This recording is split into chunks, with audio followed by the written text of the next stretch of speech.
G'day you mob, it's Kurbs here. Today is the day. Today we're building my new PC. I'll just show you the pieces that I've got and then we'll put it all together and hopefully have it up and running. Alright, let's show you what I've got.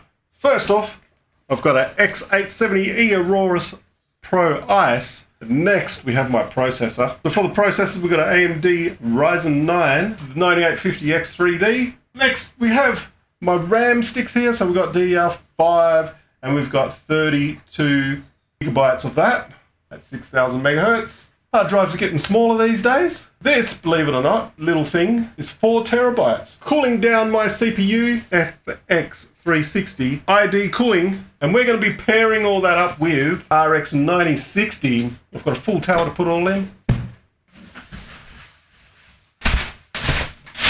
Here's our little beast that's going to be going in. This is a C8 ARGB made by Antec, Lian Edge 1300. Quite a unique design on here.